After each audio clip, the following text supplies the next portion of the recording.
is agreed to, and I call the honourable member for Hunter. Thank you, Deputy Speaker. I feel honoured to be able to speak on such an important issue. A National Anti-Corruption Commission is an important step forward in our parliament, and it's important for our country. Corruption has no place in this place, our parliament, and it has no place in our democracy. Our democracy is one of the strongest in the world, and we want to keep it that way by keeping out undue influences like corruption.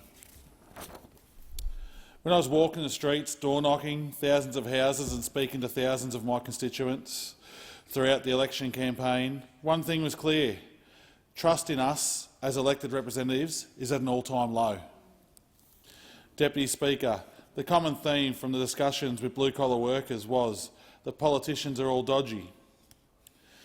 People in our communities, who we are all meant to represent, think that politicians are on the take, on the gravy train, and are only in it for themselves. And frankly, sometimes who can blame them for having this view? Recently in our federal parliament, in the previous government, we saw ministers resign regularly, but once they resigned, there were rarely any further questions asked of them. This is because currently we have no structure in place to uphold integrity and prevent corruption. We have no commission against corruption. But this is all about to change, Deputy Speaker. I want to help rebuild trust and integrity in politics and in us as politicians. People deserve to trust their local representatives, and more importantly, they deserve to have a local member who they can feel they have pride in and is representing in the correct way. But unfortunately, many in the community only feel resentment and hold an underlying belief that politicians are once again only in it for themselves and not in it for the best of their communities. In the New South Wales Parliament, there is an independent Commission Against Corruption, known as ICAC, which has effectively uncovered corruption at all levels of government.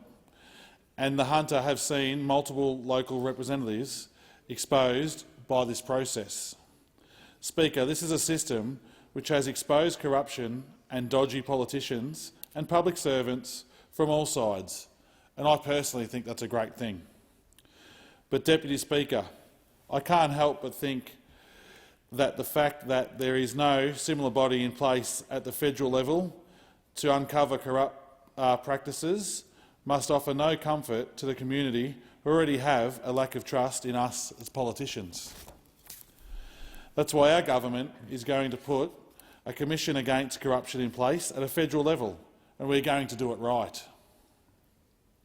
We are committing $262 million over 4 years to go towards the establishment and operation of this commission. This funding will also make sure that the Commission has everything it needs, including the staff, to make sure that it is able to properly consider referrals and allegations and conduct timely investigations without having processes dragged out unnecessarily. But, Speaker, we also want to stop corruption from occurring in the first place. That's why an important role of the Commission will be to undertake corruption prevention and education activities. We've carefully considered the principles on which this Commission has been built. This Commission that we are proposing will have a broad jurisdiction to investigate serious matters of corrupt conduct across the whole of the public sector. It will hold everyone to account, from Prime Ministers, Ministers, parliamentarians and their staff, to government entities and government contractors.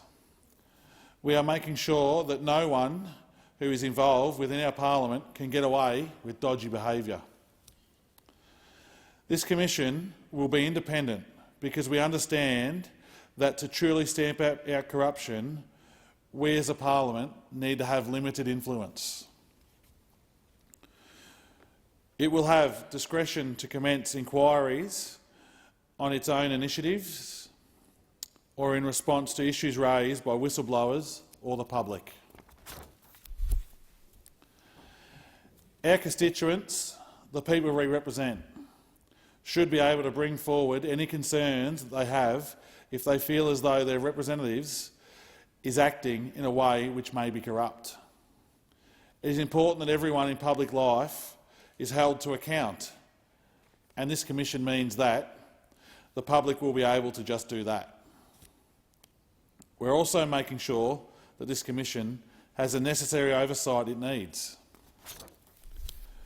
This will be done by establishing a statutory parliamentary joint committee which will have the power to ask the Commission to provide information about the important work that it will do.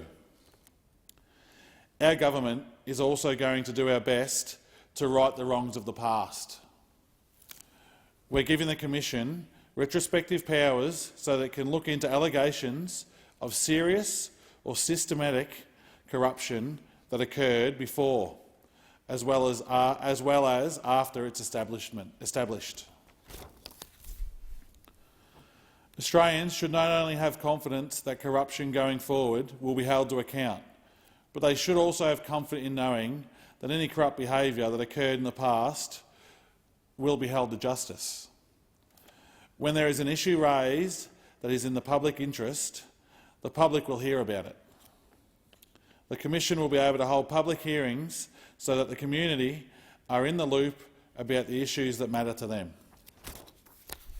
But at the same time, we know that just because an allegation is raised, it doesn't make the accused guilty. And even when no finding of corruption is made, the accused's life will have been impacted in a very big way. That's why we are making sure that people referred to this commission will have the right to not be seen in the public eye as guilty until they have been proven to be. The commission that will be established will make findings of fact, and they will be able to make findings of corrupt conduct. When these findings are found, if they include criminal conduct, they will be referred to the Australian Federal Police or the Commonwealth Director of Public Prosecutions.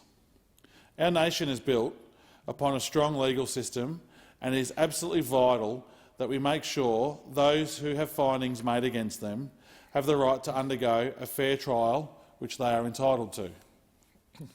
That's why we are making sure that the Commission will operate with procedural fairness, and its findings will be subject to the judicial review. Speaker, this legislation is not only about holding individuals to account, but it's also about protecting people. We have included strong protections for whistleblowers and exemptions for journalists, which will protect the identity of the source of the allegations. Because when something seems like it's not right, when something smells a little fishy, people should be able to come forward and raise it without the fear of what the consequences might be in it for them. This legislation is well thought out. We have everything covered. Make no mistakes, Deputy Speaker. The National Anti-Corruption Commission will have real power and real authority. It will be an authority with teeth, and it will be an effective barrier against corruption in the Commonwealth, and that is something that I'm extremely proud of being part of. I'm proud that our government is putting people first and making sure that corruption has no place in the engine room of the decision-making in our country. I'm not in politics to serve myself, Deputy Speaker. I'm here to serve the community that I live in and the people that live in it. It disappoints me that people in this place who have been seen to be involved in corrupt behaviour have made the people in the community that I love lose trust in the people they should be able to trust the most, the people they should be able to go to raise concerns about issues that really impact their lives. To my electorate I say, I will always serve your interests and nothing else. I'm not afraid of being held to account. In fact, I encourage it. This commission is something that should have been in place a long, long time ago. It should not have been delayed, and it should not have been forced to take a back seat. The Albanese Labor government is getting things done, and today is a big step in restoring the faith that people deserve to have in their representatives and in their parliament. As I said in my first speech, Deputy Speaker. We have been thought of being dodgy politicians for a long time. I hear it day after day, week after week on the campaign. That is what I heard, and I still hear it now.